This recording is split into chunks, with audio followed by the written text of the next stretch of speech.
Está no ar o programa Estação Umbanda.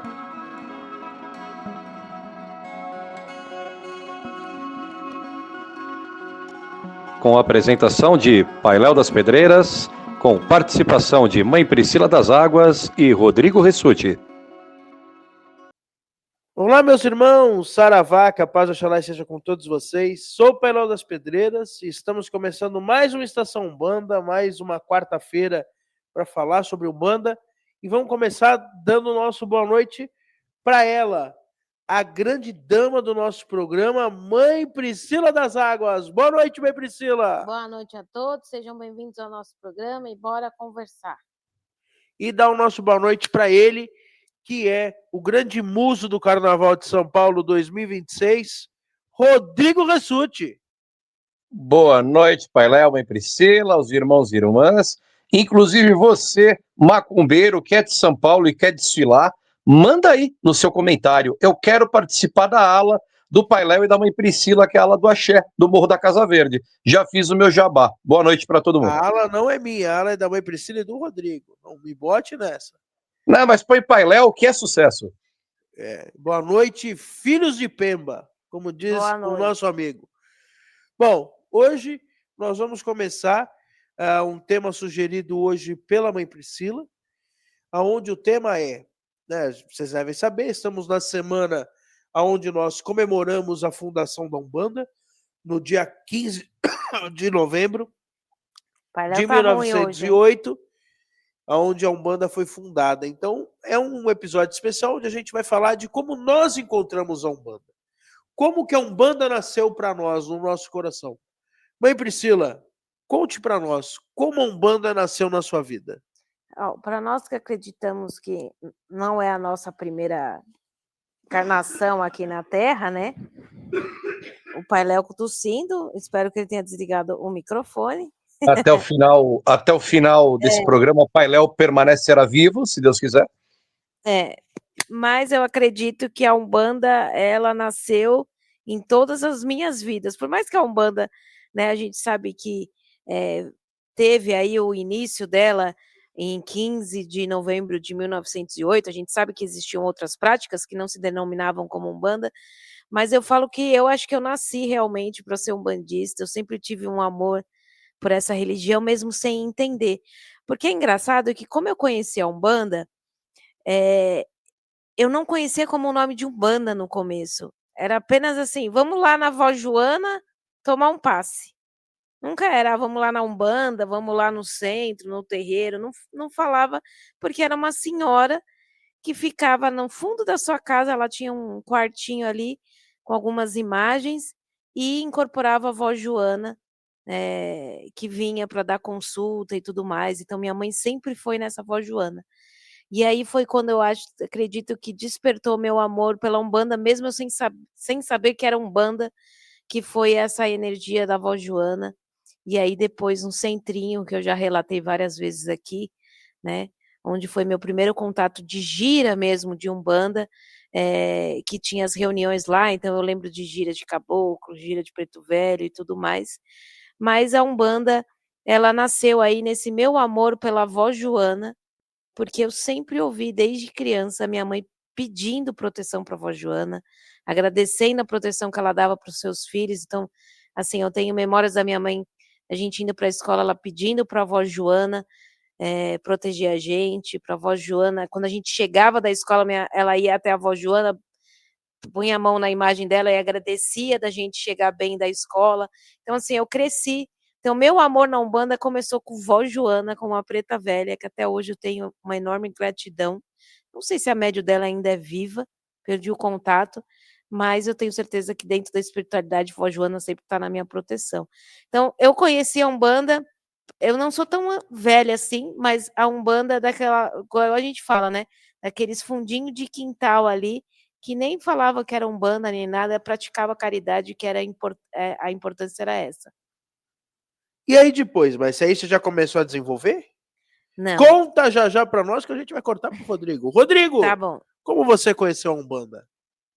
Conte tudo, Mãe Priscila.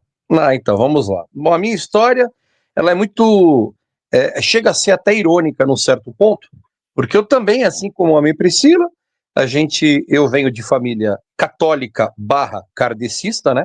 Meu pai conhece minha mãe num centro espírita, né? Centro Espírita Ubiratã, que existe até hoje. Mas lá era um centro espírita que a gente não via as imposições que a gente vê através da federação, né? Não vem preto velho, não vem caboclo, muito pelo contrário. O nome da casa já dizia tudo, né? Centro Espírita Ubiratã, né? Uma baita de uma foto do caboclo Ubiratã. Ele dava assistência à casa, ele dava suporte, ele era o guia-chefe da casa.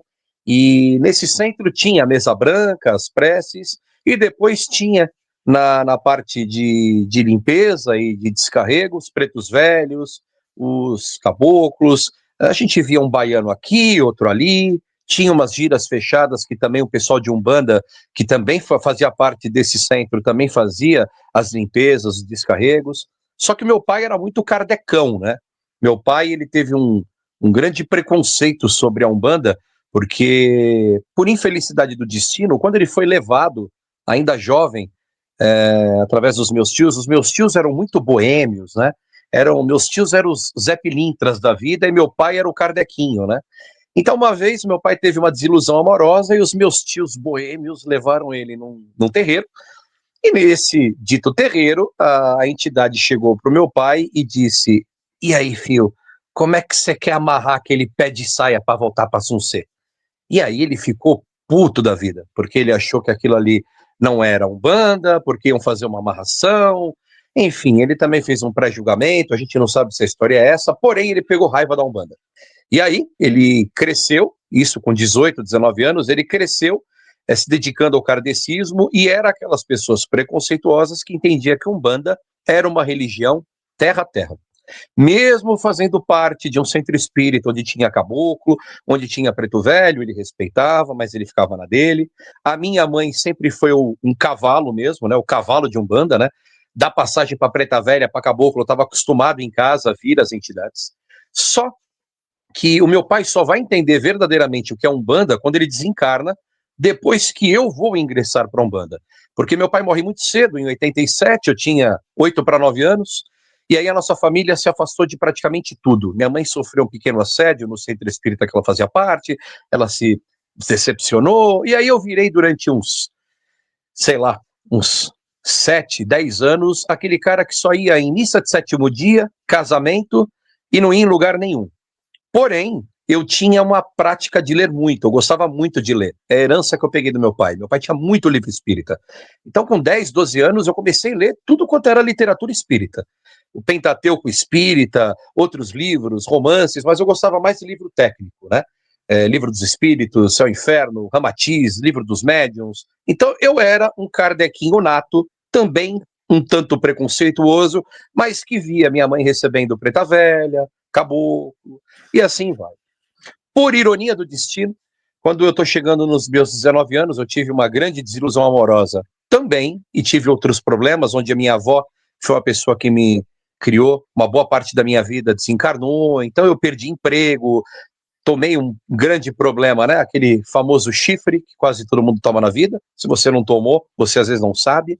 Olha aqui, né? Que coisa bacana, né? Mas enfim, tava mal. Problema de amor, problema de emprego, problema espiritual. E aí, um grande irmão meu, que já não está mais na Terra, meu irmão Alexandre, era um cara extremamente espiritualizado, mas ele tinha uma ligação com a igreja evangélica. Ele se dava bem na igreja evangélica. Só que ele era um evangélico de mente aberta. Primeiro porque ele fazia parte de uma igreja muito pé no chão, não era uma igreja radical, e ele tinha a noção de que a espiritualidade era muito mais do que somente aquele templo, né? E ele via, ele tinha vidência, clarividência, ele tem o que nas igrejas se chamam de dom da palavra, né, profético. Ele tinha algumas coisas proféticas e até assustadoras, como ele prevê a própria morte dele na época, e a gente vai resumir isso rapidinho. Só que ele começou a frequentar o terreiro de Umbanda. Ele era meu vizinho, um terreiro de Umbanda muito próximo da nossa casa.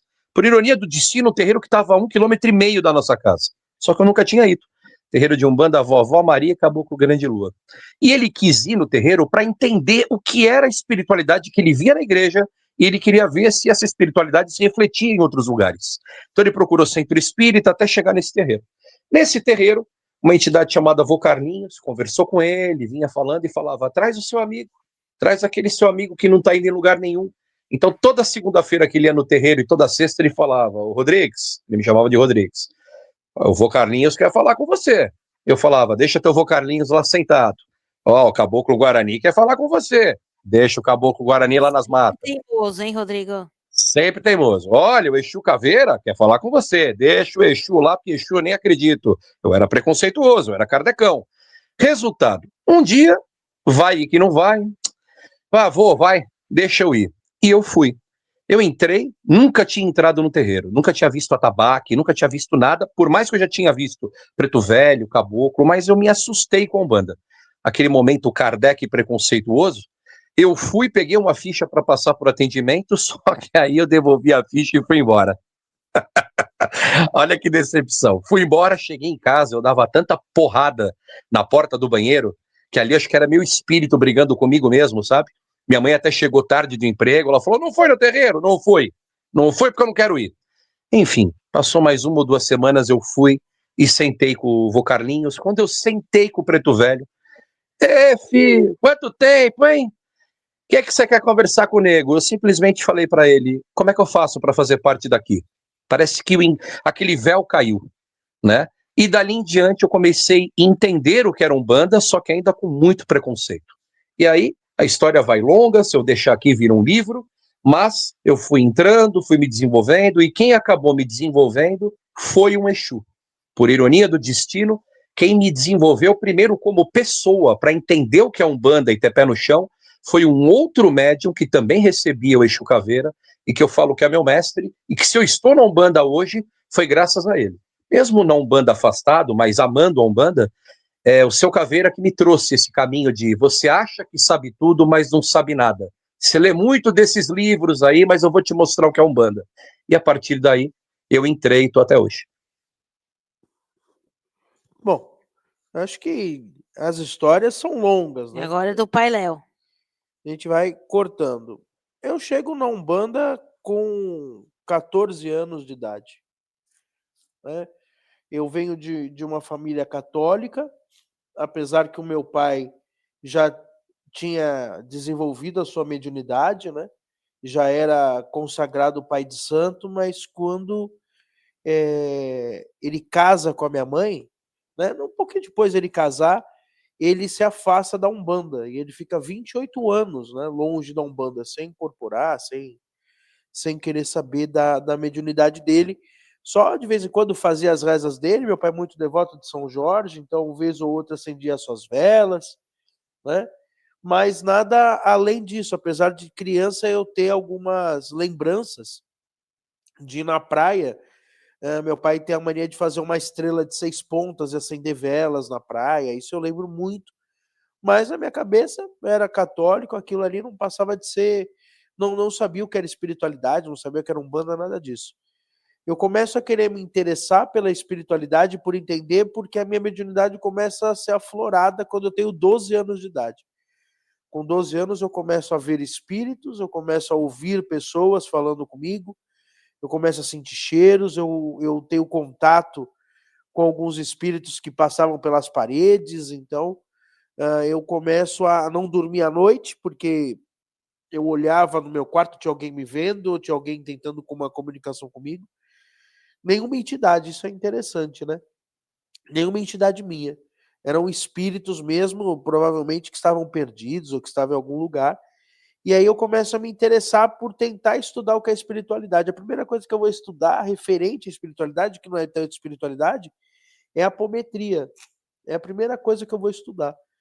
E aí, isso com meus 13 para 14 anos. Aí, com 14 anos, eu resolvo que eu quero ir num centro e eu começo a falar, né, para minha família, olha, eu quero ir no centro, eu quero ir no centro, eu quero ir no centro. Antes disso, eu tenho uma questão de que eu, né, antes disso, por ser católico, eu resolvo que eu queria ser padre, e aí eu tenho um sonho, aonde eu sonho com Jesus Cristo, e aí ele me abraça, e eu fui conversar com o padre na época, um padre que eu conheço até hoje, e ele falou para mim, olha, isso é um chamado para o sacerdócio. Você acredita 100% na Igreja Católica? Eu falei, não acredito. Falei, então saia da igreja e procure uma religião que você acredite 100% e seja o sacerdote dela. Um padre fala isso para mim, eu com 12 para 13 anos. Enfim, com 14 anos, eu vou numa livraria e meu pai fala para mim, olha, escolhe um livro. E eu fico entre 2 livros. É engraçado que eu falo que essa foi uma grande encruzilhada na minha vida. Porque eu fiquei entre o Mitologia dos Orixás, do Reginaldo Prandi, e eu fiquei entre o Livro dos Espíritos, do Allan Kardec. E aí eu fico na dúvida, eu falo pro meu pai, pô, eu queria levar os 2 livros. Meu pai, não, só vai comprar um. Eu acabo pegando do Reginaldo Prandi porque eu acho mais legal, porque era mitologia, era uma coisa que eu já gostava, me chamava atenção, eu era novo. E eu acho que isso foi o divisor. Talvez se eu tivesse pego naquela época o Livro dos Espíritos, hoje eu seria espírita kardecista e não seria um bandista. Então aquela é a grande encruzilhada. E aí a minha avó começa a me forçar, porque eu ficava em casa, ela, não, porque eu não quero ter um neto ateu, mas eu não sou ateu, eu falava para ela. Só não quero ir na igreja católica. Eu falei, então você não quer ir na igreja, você tem que ir em outro lugar. E a minha avó força eu para ir no centro de Umbanda de um amigo nosso, um amigo de família, que é meu pai de santo até hoje, que é o pai Edson Balan. E aí eu vou para o templo de Umbanda Luz do Oriente. Minha primeira gira é uma festa de Cosme e Damião. É a primeira gira que eu participo, que eu assisto, né? Nunca tinha visto manifestação e ali eu já me apaixono. Tem uma questão de que eu li em algum lugar na época, acho que até a internet já, que você não podia ir de roupa escura. E eu fui de roupa branca, com uma camiseta azul clara. E era a roupa que eles usavam lá na festa de Cosme, né? Meu pai de santo tinha isso, de usar a roupa colorida em dia de festa. E aí eu já estava com a roupa. Então é assim que eu chego na Umbanda, é assim que eu me encontro na Umbanda, com essa roupa, mas eu acho que é interessante, né, para eu terminar o meu relato, de que eu vou na festa de Cosme, mas também não volto mais. E isso é em setembro, eu só vou voltar no terreiro lá para fevereiro, março, mais ou menos. Eu fico mais de 6 meses que eu não quero saber. Toda segunda-feira eu falava, eu vou, até que eu resolvia não ir, né? Alguma coisa forçava para eu não ir. Muita gente passa por isso que está nos ouvindo. Eu quero ir no terreiro, mas alguma coisa me bloqueia. E aí era alguma coisa que me bloqueava. E aí eu tenho um caso que acontece, que eu vou contar ele rapidamente, que é o que faz eu ir na Umbanda. Numa das segundas-feiras eu acordei e falei que ia no terreiro, e aí no decorrer do dia fui perdendo a vontade, até que por volta das 5 da tarde eu falei, não vou no terreiro hoje. E minha mãe falava, pô, você falou que ia, você tá falando, não, eu não vou. E aí nessa época eu já trabalhava, eu estava fechando o escritório que eu trabalhava e eu ouço tocar o telefone na minha sala, na sala que eu trabalhava. E aí eu achei estranho, eu puxei o ramal, né? Para quem não sabe o que é isso, né? Quem é mais novo, puxei no PABX, a linha do meu escritório, da minha sala, né? Sala que eu trabalhava.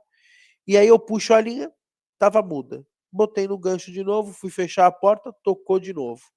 Peguei no gancho de novo, puxei a linha, nada. E isso acontece mais umas 2, 3 vezes, até que minha mãe fala para mim, falou, olha, eu acho melhor você subir no escritório e você tirar o seu telefone do gancho, porque deve estar cruzando a linha com alguém, com algum vizinho, alguma coisa. Tira do gancho e amanhã a gente vê. Tá bom. E aí eu subo, tava todo mundo embaixo, não tinha mais ninguém no escritório. Eu subo e abro a sala que eu trabalhava. E quando eu abro a sala que eu trabalhava, na cadeira que eu trabalhava, na mesa do escritório que eu trabalhava, tem um homem negro de terno branco, chapéu de Panamá branco, né, uma típica figura do seu Zé Pilintra, que ele olha para mim e dá uma risada que eu gelei na hora. E aí eu desço meio descompassado, minha mãe me pergunta o que aconteceu. Aí eu contei para ela, ela falou, olha, sinceramente, eu acho que já passou da hora de você ir para o terreiro.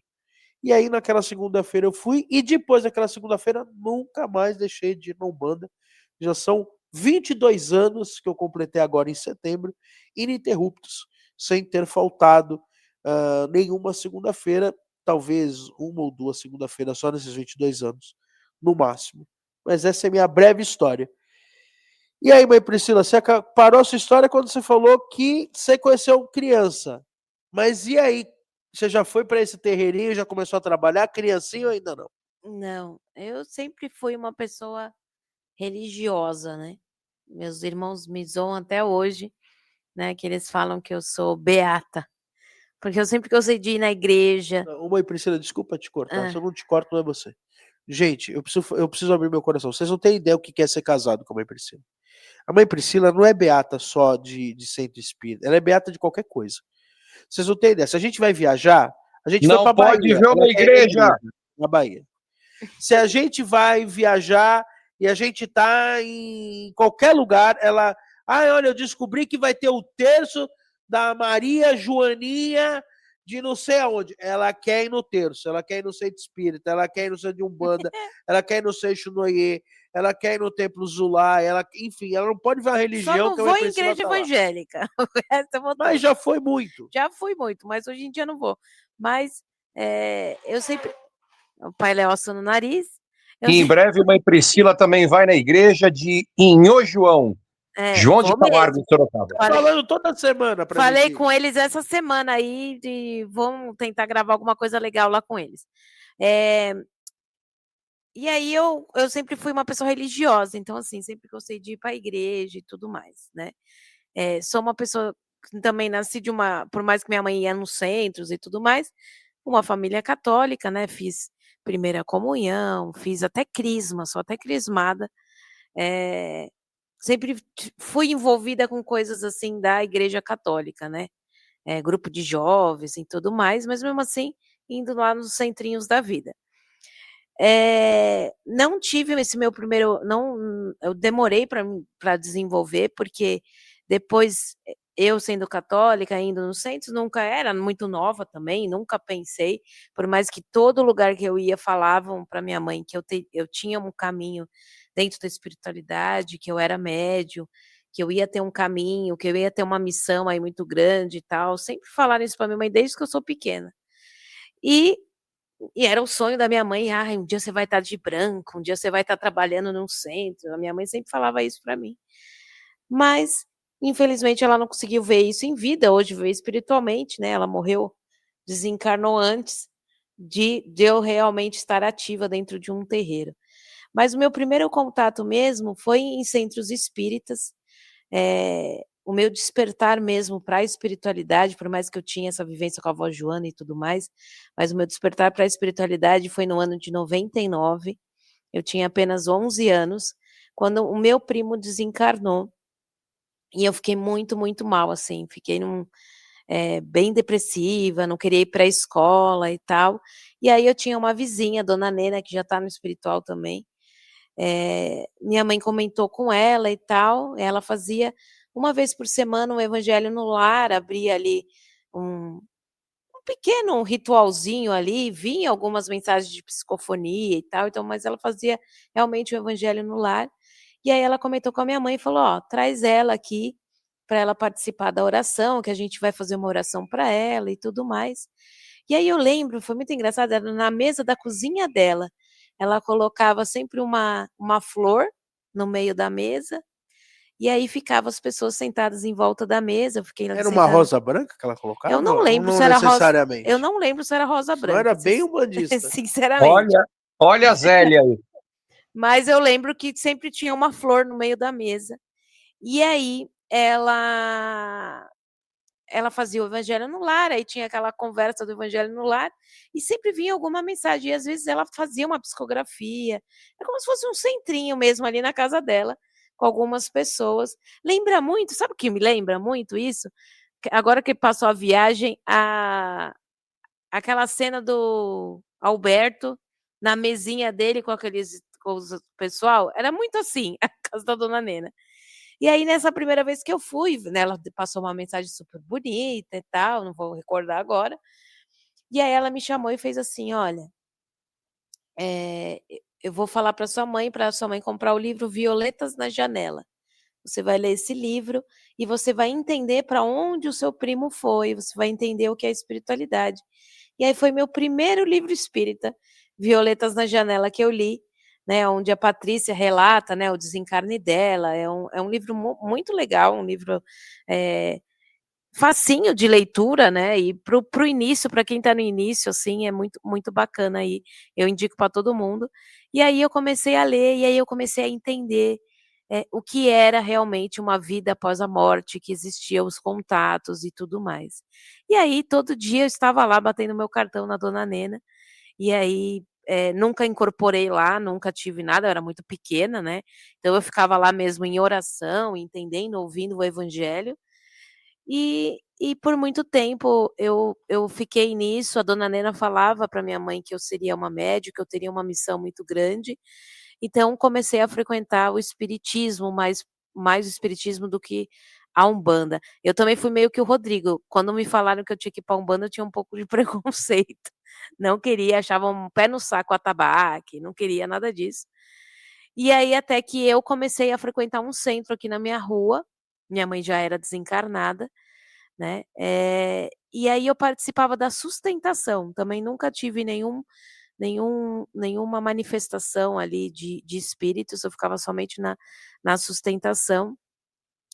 E aí até que a dirigente dessa casa chegou para mim e falou: olha, você está aqui e tudo, eu sei que você quer desenvolver, mas o seu caminho não é aqui. Você tem que procurar um terreiro de Umbanda, porque o seu caminho é dentro da Umbanda, é dentro dessa energia e tudo mais. Por mais que lá recebia preto velho, também tinha alguns que recebiam caboclo, ela falou que eu precisava procurar. Até que eu procurei um terreiro, junto com a minha irmã na época, e passei com quem? Com um caboclo. Aí o caboclo chegou para mim e falou: olha, está iniciando realmente o seu caminho, você aos poucos vai se encontrar, né? Na época eu estava no início da minha faculdade e tal, você vai começar a se encontrar, tudo tem o seu tempo e as entidades vão entender o seu momento. E aí eu fui, até que reencontrei um amigo e tudo mais, e aí até que nós, dentro do namorado desse meu amigo e tal, ele tinha uma mãe de santo que tinha fechado o terreiro e ela estava reabrindo, e aí eu conheci a minha mãe de santo, que estava reabrindo um terreiro também, fundinho de quintal novamente, e aí eu comecei o meu desenvolvimento mediúnico nessa casa, onde eu fiquei por um tempo, onde eu aprendi demais. Eu falo que eu era aquela médium chata lá que ficava e chegava, era a primeira a chegar, a última a ir embora, porque eu tudo queria saber, tudo eu perguntava, e eu fui realmente ali muito auxiliada ali da minha mãe de santo. Tenho uma gratidão enorme pela mãe Cida, porque ela me ensinou muito, e eu era uma das únicas mulheres ali do terreiro. Então lá tinha algumas coisas que só mulher podia pôr a mão.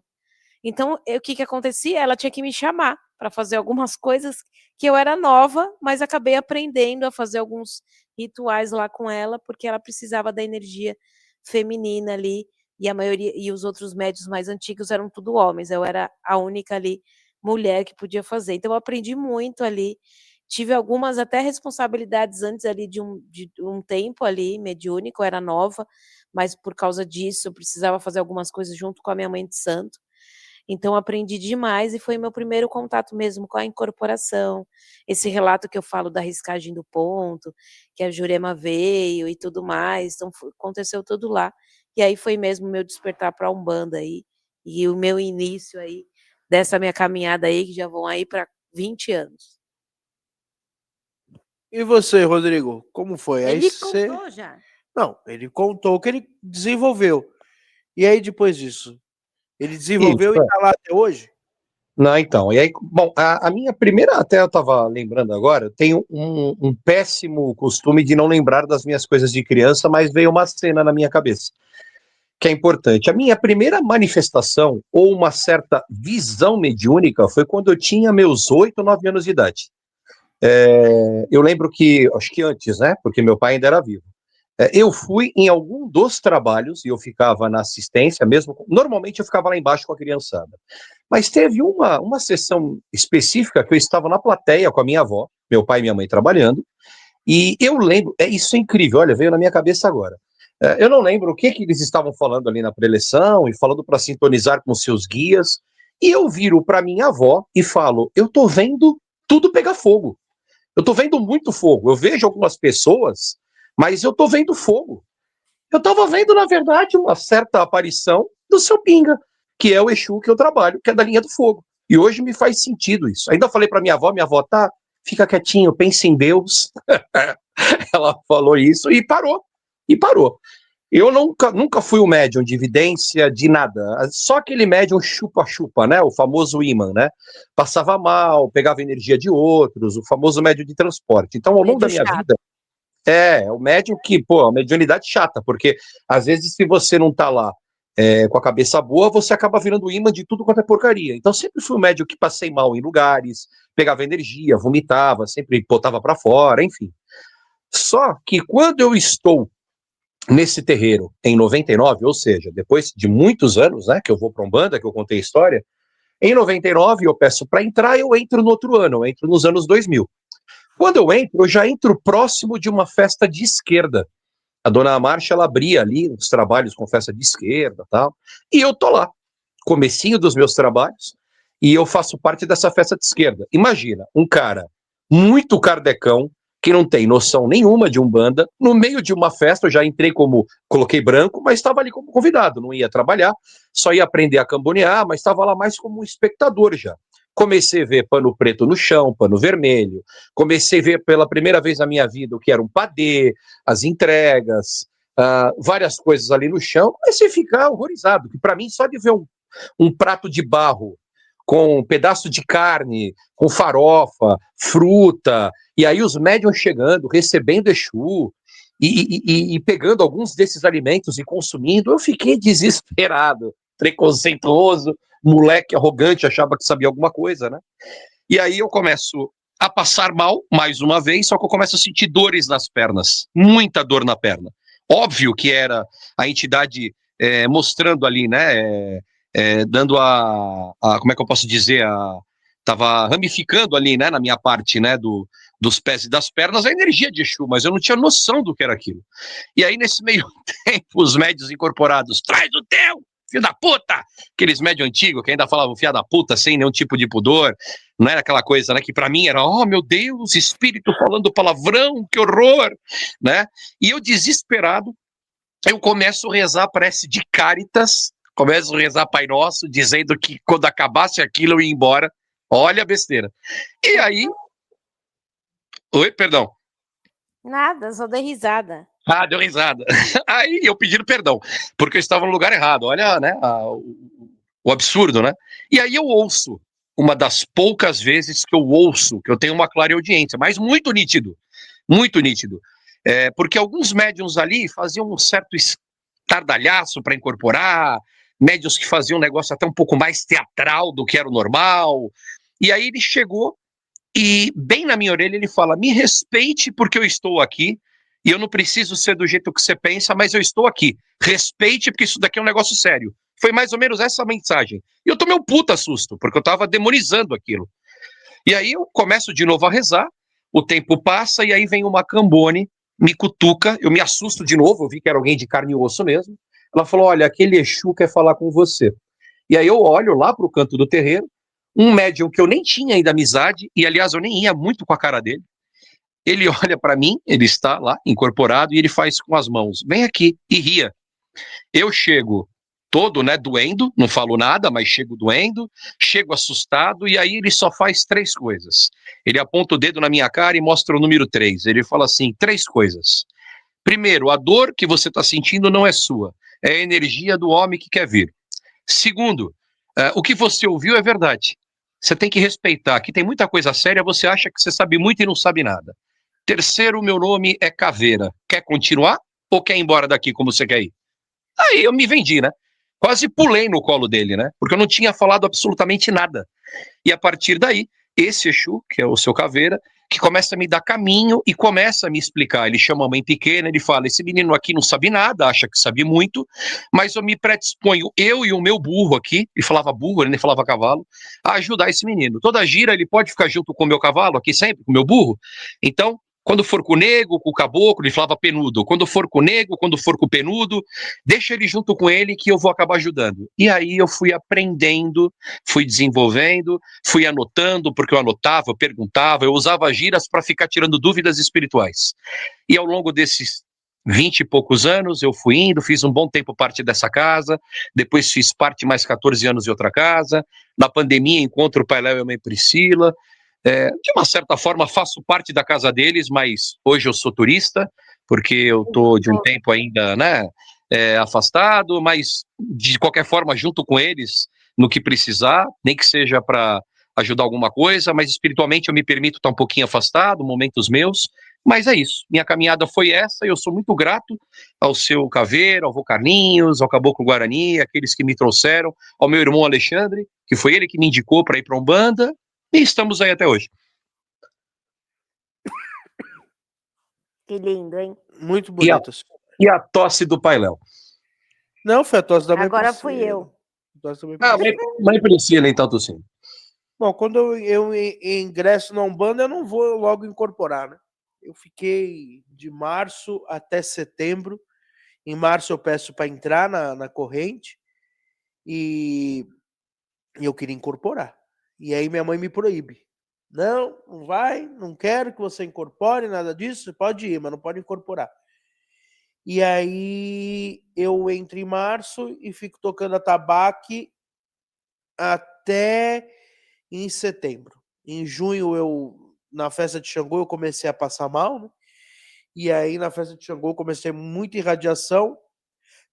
E o caboclo do meu pai de santo, seu Sete Luas, me chamou e falou: olha, menino, seu lugar não é aí.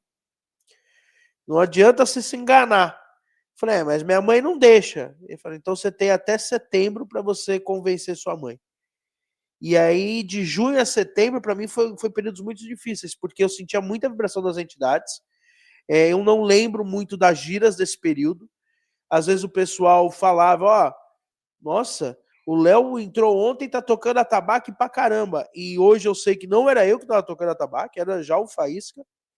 Até mesmo porque falava com sotaque e eu não lembrava da gira. Acabava a gira, eu não lembrava, pô, o que eu cantei, que ponto foi. Eu já tinha essas manifestações. E em setembro, gente, eu entro para desenvolver. Mentindo para minha mãe. Não façam isso. Mas eu fiz. Minha tia frequentava a casa, que era irmã da minha mãe, ela já era responsável, ela já era mais velha. E aí ela segurou minha barra. Ela falou, não vamos contar para sua mãe. Sua mãe não quer, não precisa contar. Eu sou sua responsável aqui. E aí eu simplesmente comecei a desenvolver. E minha mãe só descobre que eu era médio de incorporação quando ela vai numa gira, em janeiro. Então imagina, eu começo a desenvolver em setembro, em janeiro eu incorporo, eu já estava incorporando, a partir de setembro eu já incorporei, né? Primeira gira já dei passagem, e aí, quando minha mãe vai em janeiro por um problema espiritual, ela chega lá e ela descobre, de repente ela olhou no meio da gira, tô eu lá incorporado com o Pai João. Então, minha mãe descobriu desse jeito. Não foi tanta briga, porque o Pai João ajudou muito ela nesse dia, e aí ela entendeu que era o meu caminho, que ela não podia fazer nada, e que eu gostava de tudo isso. A gente está falando desse começo, Rodrigo, e a mãe Priscila deu uma ausentadinha, então eu vou perguntar para você. Qual foi sua identidade que você incorporou?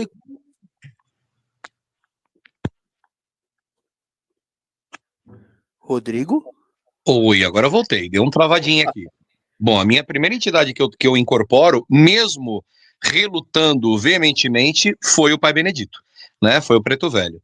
Na casa que eu fazia parte, eu também demorei, porque eu já relatei isso algumas vezes, eu era, além de tudo, uma pessoa extremamente tímida, e isso atrapalhou demais o meu desenvolvimento, porque primeiro, eu não me soltava, porque eu achava que as outras pessoas estavam me olhando, o que é horrível para você que está ouvindo. Não se preocupe com quem está dentro e principalmente fora do terreiro. A gente sabe que tem muito bullying dentro de casas onde os próprios médiums querem fazer gracinha, tirar sarro do outro que está começando. Infelizmente são pessoas de um espírito baixo, porque um irmão não deve diminuir outro irmão. Tem gente que entende, inclusive, o desenvolvimento espiritual como uma disputa, uma corrida, quem vai chegar primeiro. Isso é ridículo. Portanto, não pense nisso, mas eu era um cara extremamente preocupado com o que os outros iriam pensar ou ver. Então eu já atrapalhei por isso. Segundo, eu era extremamente desconfiado. Esse meu lado kardequinho ainda me bateu durante muitos anos. Eu queria uma comprovação, eu queria que os espíritos me tomassem de uma forma visceral, eu queria perder controle de braços, de mãos, eu queria apagar. Mesmo sentindo tremores, mesmo sentindo que a voz mudou, mesmo sentindo que eu manifestei coisas que eu não planejei anteriormente, e teve coisas que eu planejei Tipo, olhava aquele médium e falava, bonito, vou incorporar que nem aquele. E na hora de incorporar não era muito natural, mas mesmo assim eu resistia. Eu dava muita passagem para minha ansiedade, para o meu ego. Então, quer dizer, foi muito difícil começar a afirmar, né? Mas depois de um tempo, também amparado e com a paciência do pai Antônio, que era do médium do Marcelo, o seu Caveira, entre outras entidades, eles foram me mostrando, foram me colocando algumas pessoas para trabalhar, porque eu trabalhava nas costas, lá na casa não tinha muito desenvolvimento mediúnico. O desenvolvimento era na marra, você ia atrás de um outro médium mais experiente. Então ele foi colocando as pessoas para irem passando comigo, e aos poucos eu fui acreditando. Mas eu começo a trabalhar para valer no final da minha jornada nessa casa, rumo a outra casa que eu fiquei 14 anos. Mas a primeira incorporação foi do Pai Benedito. E eu estava lá, né? Sempre tinha um médium mais antigo, cantando os pontos, botava os médiuns mais novos à frente, eu tremendo inteiro, né? Suando, porque eu suava muito, ainda sou muito nas minhas manifestações, né? O transe ali estava intenso, eu tremendo inteiro, vibrando inteiro, eu sentindo realmente a vibração, mas eu não soltava. E aí eu lembro que uma médium chegou do lado e falava, hein? Você devia ser muito chato no desenvolvimento. Chato. Tinha eu e um rapaz, que ele era dono de uma pizzaria, nós éramos os caras que acho que os doutrinadores ali, os médios de desenvolvimento ficavam putos com a gente, porque a gente não soltava. Então, e eu ainda soltava e ele ainda ficava mais tempo. Então vinha uma senhora, falava, salve, vô, vai soltando a energia do filho, deixa esse filho cabeça dura soltar um pouco mais sua energia. Então ela ia meio que me forçando, sabe, para baixo. Salve, vô, tipo, curva, né? Vai soltando. Médio chato. Médio chato. Eu lá, estralando o dedo e ficava, não, filha, não tem, não, é o fio que tá aqui, já até mudando a voz. Era horrível, foi traumático o negócio. E aí foi indo, até que eu fui começando a ceder um pouco e entender que eu não ia ser tomado pela entidade, e eu fazia promessas absurdas. Eu de frente pro Congá, eu falava, vai, me toma, vai, porque aí uma época, tinha aquela rádio médium novo, né? Olha, teve um médium aqui que na linha de Baiano, ele desafiou o Baiano e o Baiano jogou ele no Congá. Olha, não desafie Baiano. O que eu fazia na gira de Baiano? Vai, me toma, me joga no Congá, me arremessa no Congá, vai, eu te desafio. Eu ficava fazendo isso, eu era louco, eu era insano. E aí o que a entidade fazia? Cada vez mais se afastava, porque ela não está à mercê do meu ego, ela não está lá para me convencer. Né, o trabalho espiritual não é um convencimento do médium, é uma troca, né? É uma dupla, você é uma dupla ali naquele momento, você entrega o teu melhor para o espírito fazer o trabalho. Se eu estava entregando dúvida, raiva, desafio, eu não vou receber nada, e eu demorei para entender isso. Mas o Preto Velho foi o primeiro que veio, e aí depois as entidades começaram aos poucos vir, foi um drama para dar ponto, mas aos poucos foi indo, e eu comecei a ceder, até que um dia que eu ia desistir de trabalhar, porque eu não aguentava mais, e aí eu peço encarecidamente, falo assim, pai, pelo amor de Deus, eu vou parar, porque eu tô atrapalhando, eu não sou médium, eu tô me disfarçando, eu tô achando que eu sou aqui o Wolf Maia, teatro, e as pessoas estão por carinho me deixando aqui dentro, eu não vou mais trabalhar. E aí um dia eu sonho, eu me vendo eu mesmo, como se eu estivesse sendo atendido por mim, mas era o Pai Benedito falando. O meu ego era tão grande que eu não conseguia nem enxergá-lo, eu enxergava em mim, eu enxergava o meu ego. Depois ele explicou isso. Você não me viu porque você não queria me ver, você estava vendo o teu ego. Mas as palavras foram, se você não se entregar, e se você não abrir mão desse teu ego e dessa tua falta de confiança, porque eu estou lá e você tem que confiar nesse chão, eu não venho mais. Então você tem a hombridade de tirar o branco e não vestir mais. E aí eu tomei vergonha na cara, comecei a entender um pouco mais, comecei a ter um pouco de humildade, e aí o trabalho começou a fluir. Nossa, Rodrigo, se você desenvolvesse comigo, pelo amor de Deus. Eu já tinha mandado embora. Eu já tinha mandado embora. Eu poderia fazer um livro. Eu poderia fazer um livro. Não faça o que eu fiz. Porque foi complicado. Bem complicado. Mas aprendi, né? Aprendi a lição. Aprendeu naquelas, né? Que você tá longe ainda da teimoso, ainda é teimoso. Olha... Não, mas hoje eu não desconfio deles. Hoje eu tô por um outro... Não é mais meu momento, que eu não me sinto na caminhada do trabalho, mas desde aquele dia eu nunca mais... Porque, na verdade, eu nunca desconfiei deles. Eu desconfiava de mim. Eu tenho muita fé neles, mas eu não confiava em mim. E eu prometi que a partir daquele dia eu não ia viajar na maionese, Eu não ia achar que eu sei tudo, que eu faço tudo, mas eu me permiti dar um pouco de confiança para mim, sabe? Então, a partir daquele dia, pelo menos começou a fluir e eu nunca mais duvidei do trabalho.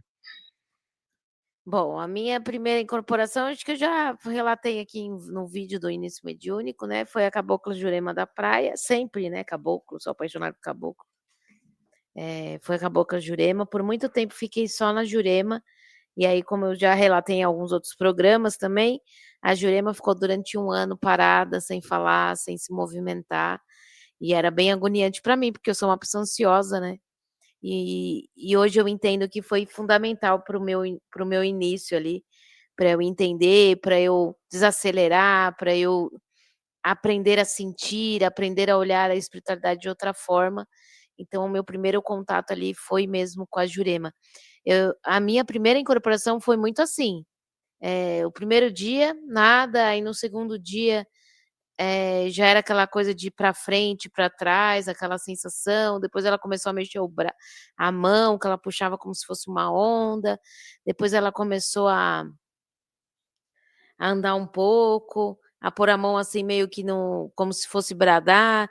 Então foi muito, muito devagar e isso, assim, a Jurema testou realmente a minha paciência.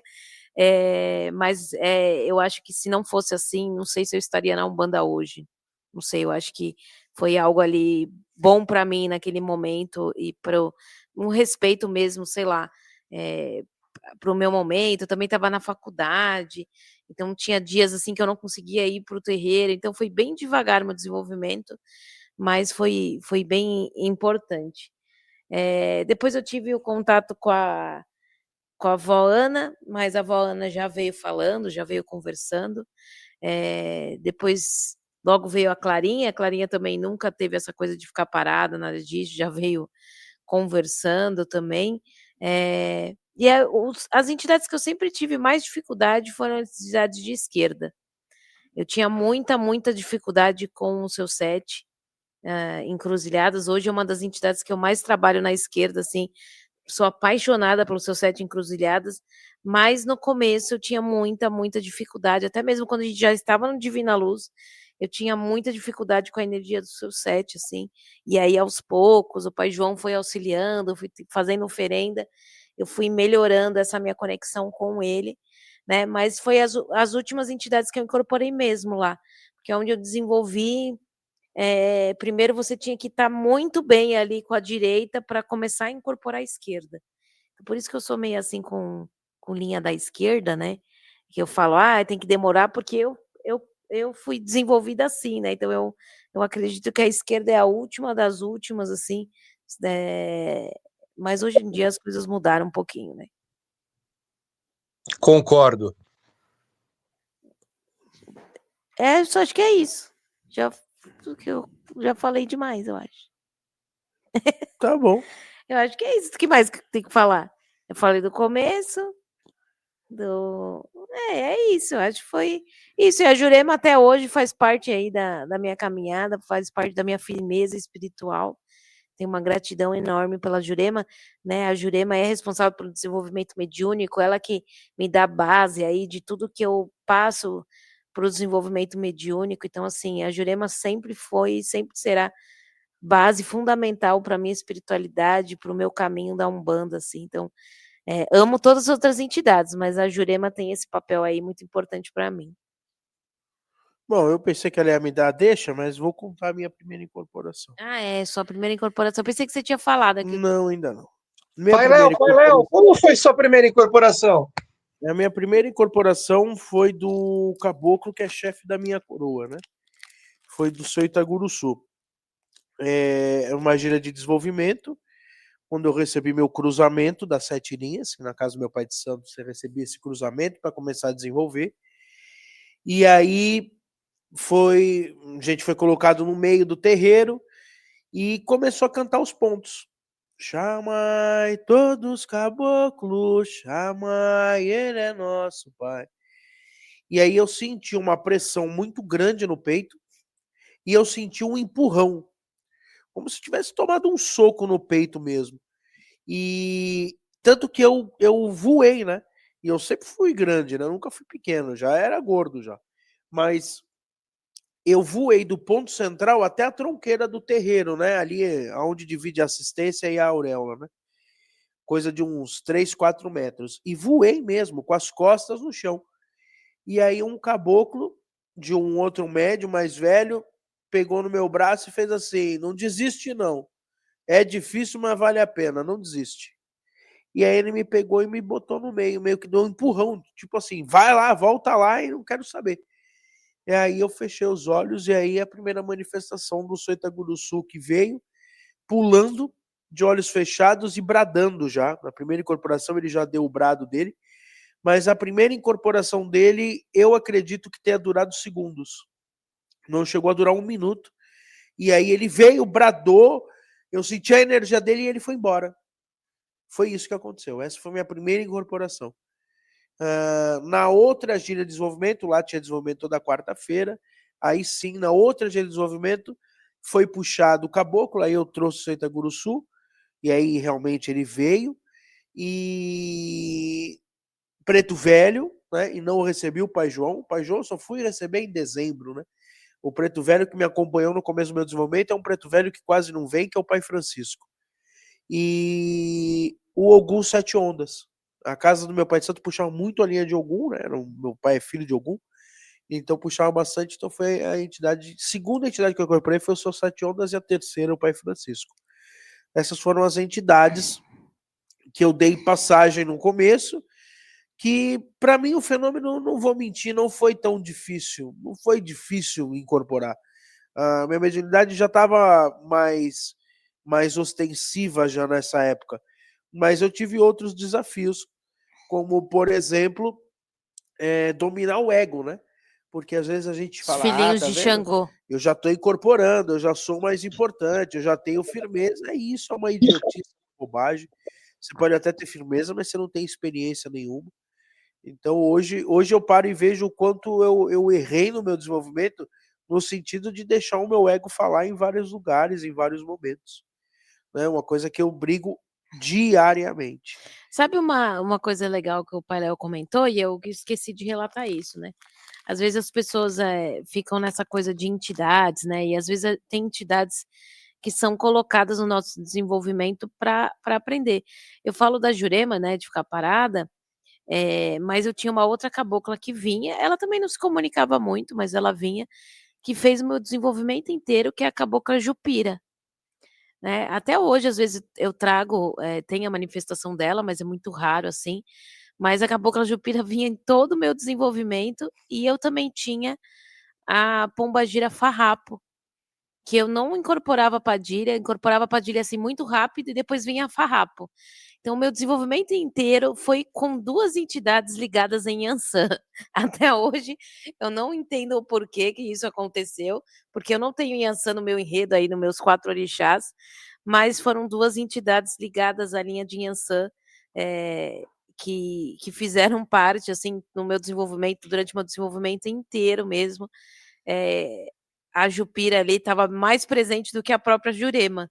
Então, é muito louco, né, a gente pensar nisso, porque às vezes tem entidades que acabam fazendo, né, igual ele relatou do Pai Francisco, né, e depois vem realmente a entidade de trabalho, a entidade que vai estar ali à frente, né, e às vezes aquela entidade precisa vir por algum motivo, tem um papel ali importante no seu desenvolvimento, no seu início, às vezes, sei lá, por ligação, né, não dá pra gente saber. Mas é legal a gente falar isso, porque se acontecer isso com você, é normal, pode acontecer.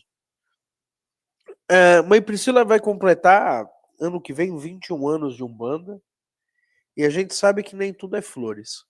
Nesse momento do seu trabalho mediúnico, nesses 21 anos, o que você passou que realmente você quase parou? Teve esse momento ou nunca teve? Eu quase parei por causa de pessoas, né. Eu acho que o grande erro do ser humano é, às vezes, entrar em algum local e se apegar a pessoas, né. E eu quase realmente parei a espiritualidade, eu fiquei um tempo afastada, por mais que eu continuei frequentando, né, que foi quando eu conheci o Luz do Oriente, a casa que o Pai Léo desenvolveu, né, que já era pai pequeno e tal. Então quando eu conheci o Pai Léo, eu já era uma médium desenvolvida, já era uma médium que já tinha uma caminhada na Umbanda. só que frequentei alguns outros lugares, né? Mas eu pensei realmente parar, não queria mais trabalhar, até porque naquela eu estava numa outra fase da minha vida, também eu tinha um relacionamento de uma pessoa que era totalmente contra a minha religião, que era totalmente Chato, contra hein? Chato. a minha prática ali, então eu batalhei muito, mentalmente, vamos dizer assim, passei por momentos, assim, de dúvida realmente se era aquilo que eu tinha que fazer, se eu tinha que continuar, se eu tinha que voltar, sei lá, pra igreja ou voltar para o espiritismo. Foi um momento ali, porque eu me decepcionei com algumas atitudes de uma pessoa de um amigo que me levou realmente pra Umbanda, né, por algumas ações ali que ele teve. E aí eu pensei em realmente desistir, em parar com tudo, mas aí eu tive uma energia que não foi da Jurema, e sim da vó Ana, que uma vez a vó Ana me apareceu num sonho e ela falou que eu, a partir daquele momento, eu tinha que, uma vez por semana, fazer uma oração em frente ao meu congá, e me conectar com a minha espiritualidade. Eu não incorporava, eu rezava, acendia minha vela e rezava as orações. Sempre gostei da prece de Cálitas, o Rodrigo falou da prece de Cálitas, é uma oração que eu gosto muito, eu acho que tem uma força, assim, espiritual tremenda. Então eu rezava a prece de Cálitas, fazia uma outra oração, colocava lá o cafezinho dos pretos velhos e tal.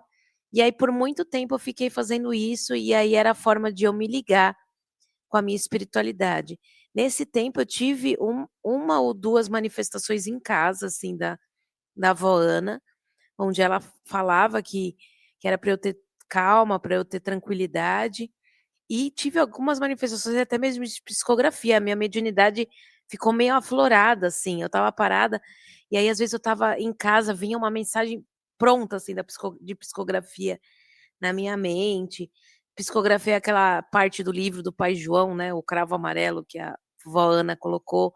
Foi uma época que a minha mediunidade de psicografia ficou muito aflorada.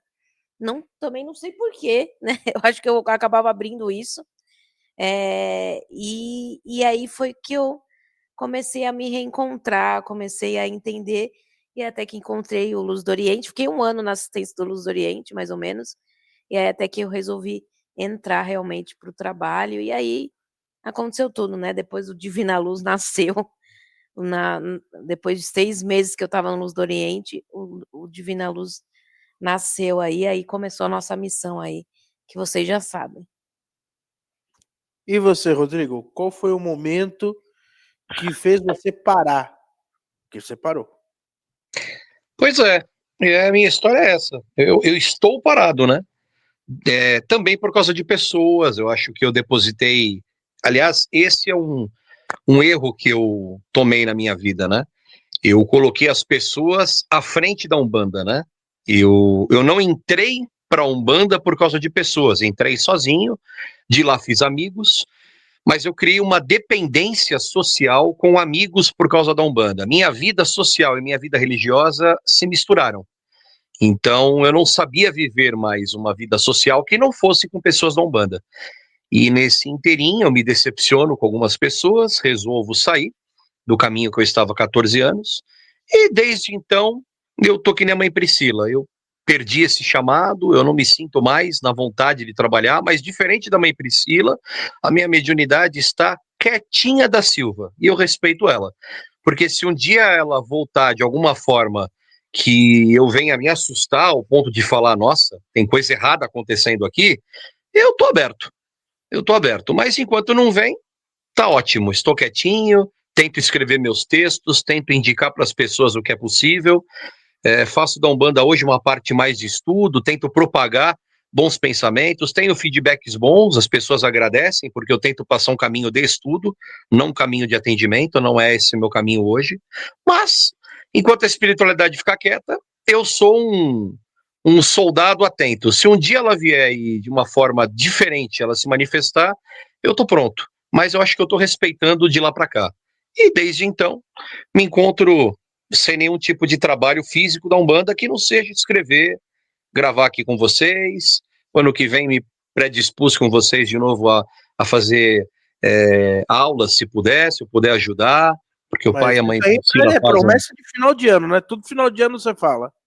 Não, mas eu gosto dessa parte dos estudos, né? Então, gosto de me dedicar a isso. Mas o trabalho em si, o Pai Léo fala muito isso, né? Que o telefone toca de lá para cá, né? Então, não vou colocar a carroça à frente dos bois. Se um dia eu tiver que voltar, o chamado vai aparecer na hora certa, mas aí também não tem como ir, voltar, ir, voltar e voltar. Por isso que eu prefiro ficar fora, porque se tiver que voltar, tem que voltar para valer. Eu acho que também não dá para a gente brincar de médium. Então, esse é um dos motivos pelos quais eu realmente parei. Eu não concordo com médium que entra e sai, entra e sai, entra e sai, parece que vira, sabe? Sabe, médium que vai jogar bola no final de semana e aluga uma quadra, né? Espiritualidade não é isso. Então, eu me permiti ficar quieto, e se um dia tiver que voltar, vai ter que voltar para valer. Ou entra para valer e sai e nunca mais volta, ou entra e fica. Mas teste de vai e volta não dá, né? Não dá para brincar com banda. Então, eu estou nessa fase. A mediunidade está quietinha, eu também estou quietinho, mas fico aguardando algum sinal. Se ele tiver que vir, estamos aí. O que não falta é médium nesse mundo, né? Não estou falando aqui como um alecrim dourado, mas se um dia a espiritualidade entender que eu preciso voltar, eles vão saber dar o sinal, e aí eu vou estar pronto. Acho que eles estão entendendo a hora certa também. A gente já está para finalizar, porque a gente já está com 1 hora de programa. Ó, o papo rendeu, hein? Eu gostaria de falar uma coisa em relação a isso que o Rodrigo falou. Fale, mãe Priscila. A espiritualidade, aí eu vou dar uma bronca aí, como mãe Priscila das Águas. Tchau, gente. Boa noite. Tchau, tchau. Uma filha de Oxóssi disciplinadora. Não existe, é lógico, o telefone toca de lá para cá, isso a gente sabe. Mas quando o médium está com a porta e com a mente fechada, o telefone não tem como tocar. É como se tivesse... Você não está com ele na linha, né? É como se tivesse fora da linha. Sabe quando tinha o telefone, que hoje em dia ninguém mais tem, né? Mas que a gente tirava do gancho. Nossa, bem antigo isso, do gancho. Tira do gancho. Tirava do gancho para não tocar e não acordar a gente de domingo de manhã. É tipo isso. Então, enquanto você não colocar de volta pro gancho, não tem como tocar essa campainha aí, o telefone, viu, Rodrigo? Telesp informa. Telefone momentaneamente fora de operação. As entidades do Rodrigo tentam ligar e sai essa mensagem. Telesp informa. Olha, quem lembra disso, gente? Se você lembra disso, coloca aqui no comentário se você lembra dessa mensagem da Telesp. Tá vendo? Vai ganhar um livro do Pai Léo, se lembrar, hein? Eu vou falar como Pai Léo, como pai de santo. Porque eu também não concordo com isso. E eu vou explicar o porquê que eu não concordo com essa visão. As entidades não precisam que a gente trabalhe. As entidades, elas por si só, se você não quer trabalhar, para ela tá tudo bem. Ela vai procurar outro médium, ela vai fazer outro trabalho espiritual, até mesmo porque o trabalho dela em terra é a ponta de um iceberg do trabalho dela. O trabalho espiritual é para nós, né? Nós temos que pensar no nosso bem-estar e querer voltar a trabalhar pelo nosso bem, não por elas. Porque por elas, se não precisar voltar, elas não voltam. Porque se a gente não pensasse desse jeito, e quando o médium ele vai embora, ele desencarna, a entidade vai embora junto com ele? Não, ela procura outra pessoa. O caminho espiritual, hoje, né, dando esse exemplo que o Rodrigo deu, e eu acho que ele é bem válido, mas o próprio caso do Preto Velho, que ele falou do Pai Benedito, se o Pai Benedito precisar trabalhar, ele vai procurar outro médico para trabalhar. E tem, né? E tem vários, né? Ele vai trabalhar na corrente de outro jeito, ele vai fazer doutrinação no espiritual. Enfim, ele não precisa do Rodrigo para trabalhar. Olha o Rodrigo com uma lágrima. Não, mas eu concordo. Aliás, isso é importante dizer, porque tem médium que às vezes usa esse argumento que eu usei de forma egóica, né? Ai, as minhas entidades precisam trabalhar. Precisa nada. Isso eu concordo. Quem tem que trabalhar é a gente. Se você pensa que você trabalhar, mas elas não precisam de você para trabalhar. Exatamente. Se você acha que elas precisam de você, ser humano, alecrim dourado, delas. Você tá muito enganado. O teu Preto Velho, às vezes, trabalha em outro terreiro vários dias da semana. Então, tire o burrinho da sombra, porque não é disso que a sua entidade vai sofrer. Eu ciumenta com as minhas entidades, eles que fiquem só comigo, viu? Olha aí, ó. Olha a possessão de entidade. Abusiva. Bom, para a gente poder encerrar o papo de hoje, e de uma forma rápida, de 3 minutos apenas. Rodrigo, qual é a sua mensagem para o Dia da Umbanda? 3 minutos. 3 minutos é difícil, hein? Bom, vamos lá. Vamos voltar para aquele médium que está trabalhando, que está se dedicando, para todas as casas. Eu não sei mensurar a quantidade de casas, mas vamos colocar milhares de casas, centenas de milhares de casas ao longo desse Brasil e do mundo, que cada um de vocês, você médium, você sacerdote que está ouvindo, pai e mãe de santo, você que tem algum cargo dentro da casa, você que é tabaqueiro, ogã, seja como for a definição, se você é simplesmente um médium, e não é simplesmente pela função, mas só por uma forma teórica, chama ficha, ajuda numa lanchonete, ajuda na lojinha, ou seja, faz parte de um enredo de uma casa, que você possa continuar esse trabalho com amor, com dedicação, que a Umbanda more dentro do teu coração e não faça dela uma lâmpada mágica para a tua vida mudar. Entenda que você faz um voluntariado no momento que você coloca o branco, independente da sua missão. Desde aquela pessoa que está na lanchonete, na lojinha, que está limpando um banheiro de um terreiro, apesar que limpar banheiro todo mundo tem que limpar, tá? Não pense que você é alecrim dourado, não limpa banheiro. Até o pai e a mãe de santo da casa, todos nós somos voluntários dessa grande obra chamada Umbanda. Então que a gente possa dignificar a Umbanda, levar a palavra do bem, olhar, ter empatia, ser um bom médium dentro e principalmente fora da casa. Cumprimente as pessoas, seja um umbandista fora da gira, dentro do teu espaço do terreiro antes de começar a gira. Trate com o mesmo amor, com o mesmo carinho. É claro que a gente está longe do amor das entidades, mas procure usar o ensinamento da entidade para você ser um exemplo lá dentro, para você ser uma pessoa com a qual você possa ser olhada e admirada, mas não por orgulho, mas sim pelo teu voluntariado, pela tua entrega. Então, é que essa luz da Umbanda se estenda, fazendo aí, de uma forma fictícia, vai os 117 anos de Umbanda, pós-Hélio, mas a gente sabe que antes do Hélio, quantas rezadeiras, quantos vovôs e vovós, quantos irmãos de etnia indígena, africana, já pairavam por esse território brasileiro, fazendo bem a caridade, nas macumbas, no calundu, na cabula, não interessa. Aqui a gente não está querendo falar quem inventou ou quem deixou de inventar, mas sim as pessoas importantes que passaram pela Umbanda.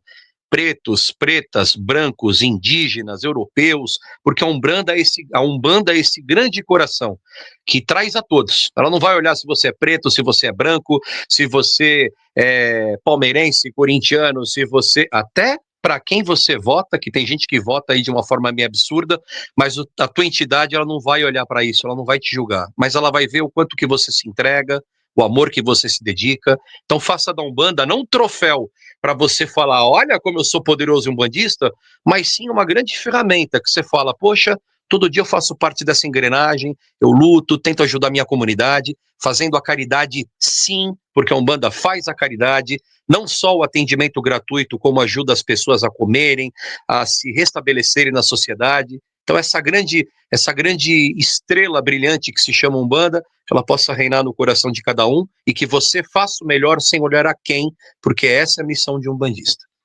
É isso aí. E você, minha Priscila, qual é a sua mensagem no Dia da Umbanda? Eu gostaria que a Umbanda tivesse mais respeito.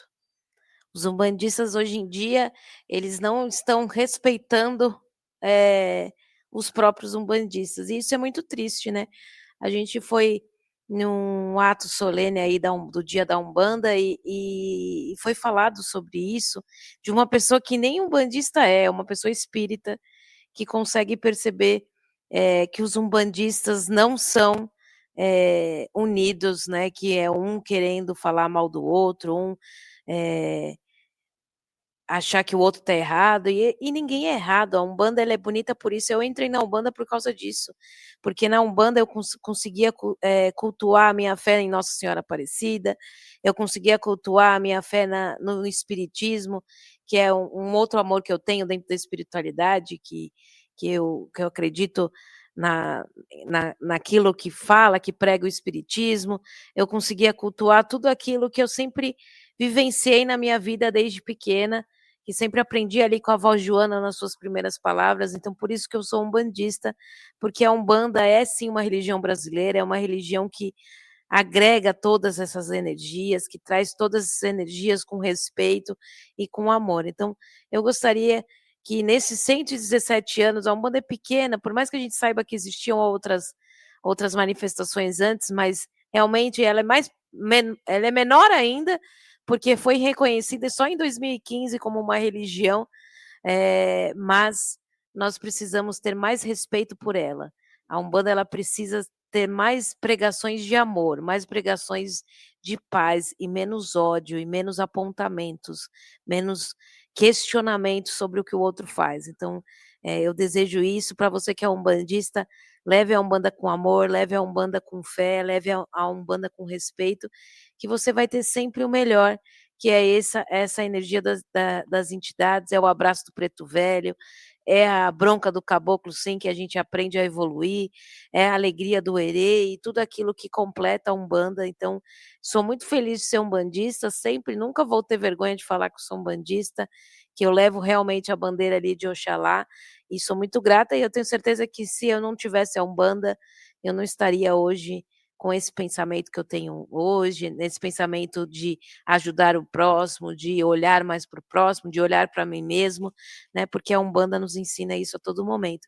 E sou grata, né, da Umbanda me dar essa oportunidade de ser uma dirigente, de estar à frente de uma casa, de estar à frente dos trabalhos de ajudar e auxiliar os médios novos, que um dia vão me ter como uma referência, isso me deixa muito feliz, né, não sou melhor do que ninguém, mas mostra que o meu trabalho e aquela minha missão, que eu sempre prometi para minha mãe, que eu prometi para mim mesma, está no caminho certo, de estar aumentando mais e mais pessoas, levando o nome com respeito e amor da nossa Umbanda. Então é isso que eu deixo aí de mensagem. Muito bom, muito bom. Bom, a minha mensagem para a Umbanda é para o umbandista, não para a Umbanda em si. Porque para mim a Umbanda é reflexo do que o umbandista faz. Umbandista, vá para o terreiro, larga a internet, larga os cursos que você faz, larga os livros que você faz, larga tudo isso e vai para o terreiro. Eu não estou aqui para falar que você não deve fazer nada, que você não deve estudar. Eu mesmo ministro cursos, né? A gente tem uma turma de teologia, mas você não pode ir para a turma de teologia e não ir para o seu terreiro. Você não pode conhecer quais são as velas que a Umbanda utiliza em todas as vertentes e não saber o nome do preto velho do seu pai de santo, da sua mãe de santo. A Umbanda é uma religião que você tem que viver todos os dias dentro da sua vida, dentro daquilo que você acredita. A Umbanda é uma religião que você tem que entender e você tem que aprender vendo, ouvindo as entidades. Então, vai cambonar o preto velho, senta na frente do preto velho, vai aprender com o herê, vai tomar susto com o Exu, entendeu? Vai tomar bronca do caboclo, vai tomar um copo de cachaça com o baiano, se ele te der, sabe? Vai se encantar com o marinheiro, enfim, vai viver a espiritualidade. Espiritualidade e Umbanda é uma coisa que se vive diariamente, não uma coisa que você já ouviu falar. Para de se deixar se levar por discursos, por textos de internet que de alguma forma querem te ludibriar, querem te vender algo ou querem te mostrar um caminho que vai além do caminho que a Umbanda é, porque a Umbanda é caridade. Se você não acredita na caridade, então você não pode ser umbandista. Procura outra religião ou simplesmente não usa essa denominação. Umbanda é caridade. Então, o meu voto para que a Umbanda, nesses 117 anos que vamos para os 118 e muito mais, é: umbandistas, vivenciem o terreiro. Às vezes, a gente vê leões na internet, que falam de fundamentos, que gritam, que conhecem tudo. Mas quando você conhece a pessoa frequentou um terreiro, foi em 4 giras, foi embora em 2 e nunca participou de uma corrente. Internet é terra de ninguém, onde todo mundo é o babalorixá, o sabedor de tudo. Mas, como disse uma mãe de santo que uma vez eu vi num vídeo de internet, se você não sabe a força que tem um obi, A força que tem um orobô. Se você não sabe o que é uma quartinha, se você não sabe o que vai dentro dela, você não pode falar de Umbanda. Apenas escutar. Só se levanta para ensinar aquele que um dia se sentou para aprender. E hoje tem muita gente que nunca aprendeu nada, que resolve ensinar tudo e a todos. Cego guia de cego, como falava o seu Sete Luas. Acho que é isso. Vamos para a oração? Nesse clima gostoso de reflexão? Nesse clima, nesta porrada virtual, né? Que é importante, né? Uma vez eu ouvi de uma pessoa que falou uma coisa sensata, até não concordo com muitas coisas, mas ela falou uma coisa que eu gostei. Ela falou assim: se o seu pai e sua mãe não for a pessoa que você mais se espelha, e você está se espelhando na estrelinha da internet, alguma coisa tem de errada na sua caminhada espiritual. Eu acho que é por aí, né? Concordo. Vamos para a oração? Vamos lá.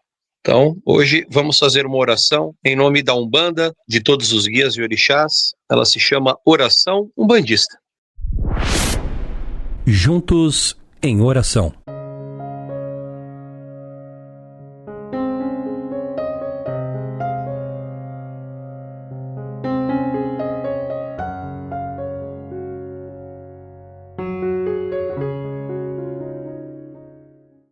Peço licença a Deus, Pai Olorum, a nossa Mãe Natureza, aos nossos pais e mães orixás, guias e entidades de Umbanda, a toda a imensidão de espíritos que trabalham com afinco rumo ao progresso da Terra e de todos nós, espíritos para que possamos criar uma grande teia de prosperidade e de consciência, pairando sobre o planeta Terra, e aos espíritos encarnados e desencarnados nesse momento fazemos o nosso agradecimento. Com a força dos caboclos e caboclas, que nós possamos absorver a energia da luta, da garra, da confiança, que precisamos ter rumo aos nossos objetivos, assim como são as suas flechas direcionadas para a intenção e o propósito desejado. Com a força dos pretos velhos e pretas velhas, que nós possamos absorver o conhecimento, desenvolver a resiliência e a sabedoria necessária para que entendamos o quão é importante desenvolver dentro de si a paciência e o momento oportuno para dar o passo certo. Com a pureza e alegria das crianças, que nós possamos sorrir ainda mais para a vida, dramatizar menos e entender que muitas vezes o caminho do meio é o objetivo mais fácil de se alcançar, assim como uma criança enxerga sem medo o que deveria ser o norte para toda a nossa vida. Com a presença de Exu e das pombagiras e de todo o povo da esquerda, que nós possamos nos sentir mais seguros e a partir de nós, confiando mais em nossa capacidade, desenvolvendo ainda mais a nossa autoestima e gerando o amor próprio que é necessário para enfrentar as batalhas do ego e do medo. Com a presença de todos os orixás, nós possamos receber e achar o necessário para que essa pilha energética possa bombar positivamente toda a nossa aura e mantendo a luz e a coragem rumo aos nossos objetivos. E esse achar se chama axé. Por fim, que nós não nos esqueçamos dos nossos amigos, colegas e aqueles que nos esticaram a mão e entender a compartilhar a troca, a comunhão de diversas experiências que faz parte da evolução humana, mostrando que nós não fazemos nada sozinhos, de que o grupo pode e é muito mais forte quando unido e cada um consegue doar o melhor de si sem esperar nada, muito menos barganhar. Principalmente entender que o que fazemos aqui é parte de uma grande família universal, a família Umbanda. Axé, Saravá, Laroia.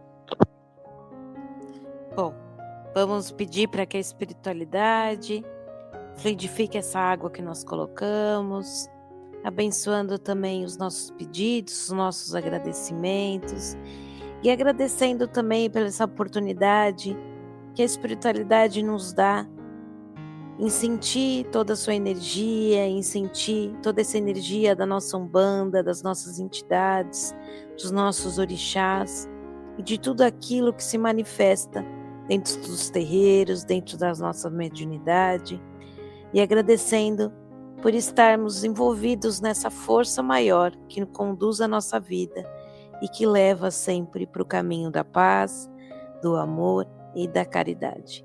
Que assim seja. Que assim seja, assim será. E é nesse clima que a gente termina. Voltamos quarta-feira que vem. Boa noite, mãe Priscila.